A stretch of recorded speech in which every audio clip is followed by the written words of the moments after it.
একটা রোজা যখন শুরু হয়ে যাবে, আল্লাহ প্রতি রোজার বরকতে প্রত্যেক রাতে 6 লক্ষ জাহান্নামীকে মুক্তি দান করেন। এভাবে করতে করতে পুরা রমাজান করার পর শেষ রাতে আইসা পুরা রমাজানে যা করেছেন ওই এক রাতে সমপরিমাণ আরো করে দেন।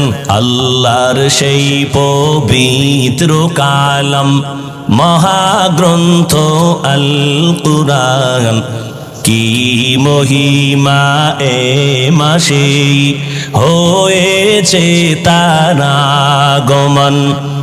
আল্লাহর সেই পবিত্র কালাম মহাগ্রন্থ আল কুরআন, কি মহিমা এ মাসে হয়েছে তার আগমন। একনে কে শতুর রহমান, দেন নফল ফরজ সমান। রহমত বরকত নাজাতের মাস, জ্বালাও আমলের বাতি। ভুলবো না ভোলা যায় নাকি মাহে রমজানের স্মৃতি। এ মাসের কত ফজিলত জানো কি মুসলিম জাতি। ভুলবো না ভোলা যায় নাকি মাহে রমজানের স্মৃতি। কত কষ্ট করেছিলেন ইয়াতীম নবী এ রমজানে, ইবাদতে রাত কাটিয়ে দিতেন কি হবে উম্মত বিনে। কত কষ্ট করেছিলেন ইয়াতীম নবী এ রমজানে, ইবাদতে রাত কাটিয়ে দিতেন কি হবে উম্মত বিনে। আমরা তো সেই নবীর উম্মত, কেমনে দাও তার সিনাতে আঘাত। মরণের ভয় নাই কি তোমার, কি হবে যে শেষের গতি। ভুলবো না ভোলা যায় নাকি মাহে রমজানের স্মৃতি। এ মাসের কত ফজিলত জানো কি মুসলিম জাতি। ভুলবো না ভোলা যায় নাকি মাহে রমজানের স্মৃতি।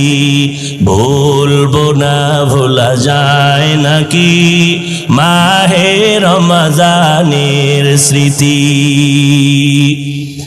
রহমতের নবীর কারণে আল্লাহ আমাদেরকে এত বরকত দান করেছেন। হাসান বসরি বলতেছেন রমজান এত বরকত, একটা রোজা যখন শুরু হয়ে যাবে আল্লাহ প্রতি রোজার বরকতে প্রত্যেক রাতে 6 লক্ষ জাহান্নামীকে মুক্তি দান করেন। এভাবে করতে করতে পুরা রমাজান করার পর শেষ রাতে আইসা পুরা রমাজানে যা করেছেন ওই এক রাতে সমপরিমাণ আরো করে দেন। তো দাম রহমতের নবী বলেন, জন্মগত একটি কাক ডানা মেলে উড়তে থাকে, উড়তে উড়তে উড়তে উড়তে 1000 বছর। একটা কাকের নিম্ন হায়াত 1000 বছর। একটা কাক উড়ে উড়ে 1000 বছর পর্যন্ত যদি বিরামহীন উড়িয়া কত দূর চলে যায়। ও রোজাদারেরা, একটা রোজার বরকতে তুমি জাহান্নাম থেকে অত দূরে চলে যাবে। এত বরকতের মাস এই রমজান। এরে নবীর আশিক, এই রমজান বরকতের মাস। আল্লাহর নবী বলেন সাইয়্যিদুশ শুহুর শাহরু রমাদান, মাস সমূহের ভিতরে সরদার হলো রমাজানুল মুবারক। জাহান্নামের দরজাগুলো বন্ধ, জান্নাতের দরজাগুলো খোলা। ও আল্লাহর আশিক বান্দারা, এই রমাজানের মাধ্যমে বান্দা আল্লাহর সম্পর্ক মোহাব্বত গভীর করো। আল্লাহর সম্পর্ক গভীর করার জন্য মাধ্যম হলো দুইটা, এক হলো নামাজ আর এক হলো কোরআনের তেলাওয়াত। রমাজানে এই পরিমাণ কোরআন তেলাওয়াত হয়, দুনিয়াতে অন্য কোনো মাসে এই পরিমাণ তেলাওয়াত হয় না। রমাজানে এই পরিমাণ নামাজ হয়, অন্য মাসে এই পরিমাণ নামাজ হয় না। আল্লাহ কিছু সুযোগ আমাদের দান করেছেন, কিন্তু দুঃখ কিছু আশেক এই জমিনের মধ্যে আছে, রমাজান আসলে তারা রোজা রাখার জন্য রেডি থাকে না। কত বড় নিমক হারাম বলে, আমার ঘরে কি চালের অভাব, ভাতের অভাব, আমি রোজা রাখবো কেন? আছে না নাই? আমরা কি ভাতের অভাবে রোজা রাখি? ভাইরা আমার, আবার কিছু নষ্ট মানুষ এরা বলে রোজা আসতেছে, রোজা রাখতে পারি না, আমার রোগ বেড়ে যায়। আছে না নাই? অথচ রোগ বাড়বে কেন? ও গোলাম, তুমি রোজাটাকে রোগের ঔষধ বানায় নাও। আল্লাহর কাছে বলো, হে মালিক, একটা রোজা আমি ছাড়বো না, তুমি রোজার বরকতে আমার রোগ থেকে মুক্তির ব্যবস্থা করে দাও। রমাজানুল মুবারক এত বরকতের মাস।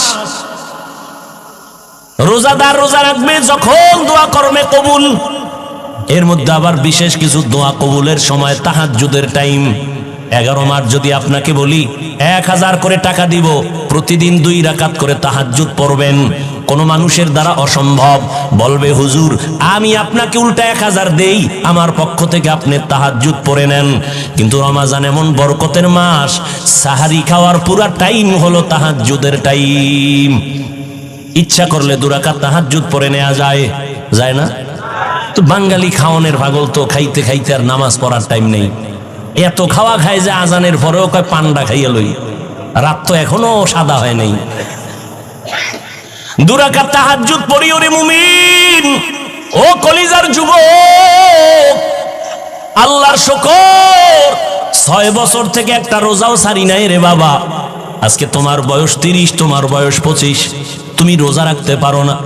তোমার আব্বারও দুর্বলতা আছে, তোমার মায়েরও দুর্বলতা আছে। ও আব্বা আম্মা যারা আছেন, আল্লাহ না করুন কিয়ামতের ময়দানে নিজে আমল করিয়াও সন্তানের অপরাধের কারণে আসামির কাঠগড়ায় দাঁড়াতে হবে। অতএব ওই দিনটা আসার আগে তওবা করে নেন। ও কলিজার যুবক বাবারা, খোঁজ নিয়ে দেখো তোমার মতো কত যুবক স্কুল কলেজে পড়ে, জেনারেল লাইনে পড়ে, দুনিয়ার লাইনে চলে, রমাজানে একটা রোজাও ভাঙ্গে না, নামাজ ছাড়ে না। এমন আল্লাহর গোলাম আছে না নাই? তুমি কেন পারো না রে যুবক? এই বরকত, অনেকে মনে করে রোজা মানে বিশাল সওয়াব। আরে ভাই, সওয়াব তো আছেই, বরং শরীরের জন্য মহা এক ঔষধ হলো রোজা। এই জন্য আমার নবী সপ্তাহের সোমবার বৃহস্পতিবারও রোজা রাখতেন, শরীর ব্যালেন্স হয়ে থাকে। বেশি খাইতে পারলেই, আবার যারা রোজা রাখবে তারা আগের থেকে নিয়ত করে সাহারি খাইবে, কারণ সারাদিন তো আর পানি খাওয়ারও টাইম নেই, সুযোগ নেই। এই জন্য ওই সারাদিনেরটাই একসাথে খায়, সাহারি খাইয়ে গলা পর্যন্ত, first floor, second floor, third floor বোঝাই, আর বসতে পারে না, লড়তে পারে না। সারাদিন উপবাস থেকে আবার ইফতারির সময় জনমের মতো খাইব। একামত চলতেছে, ইমাম সাহেব কেরাত পড়তেছে, এরপরও খায়। ভাইরা আমার, অথচ ইফতারি সামনে নিয়ে দোয়া কবুলের সময় খানা বেশি খাওয়াটা কামিয়াবি না, সফলতা না। সাহারি খাওয়াটা নবীর সুন্নাত। যদি আপনার পেটে ক্ষুধা বেশি না থাকে, একটু পানি পান করে সুন্নাত আদায় করবেন। সাহারি খাওয়া সুন্নাত মানে পেট ভরে খাবেন তা না। এরে পর্দার আড়ালের আম্মা জানেরা, সন্তানগুলোকে লাইনে নিয়ে আসেন। সন্তান আপনার দুনিয়াতে ডাক্তার হবে, ইঞ্জিনিয়ার হবে, আলহামদুলিল্লাহ, কোনো বাধা নাই। তবে রোজা রাখার, নামাজ পড়ায় আদর্শওয়ালা বানায় যান। আপনি মরিয়া গেলেও সন্তান আপনার জন্য কোরআন পড়ে দোয়া করবে। ও আল্লাহর বান্দারা, রমাজানুল মুবারকে দিনের বেলা রোজা একটা বড় আমল, রাতের বেলা তারাবির নামাজ একটা আমল, কোরআন তেলাওয়াতের একটা আমল।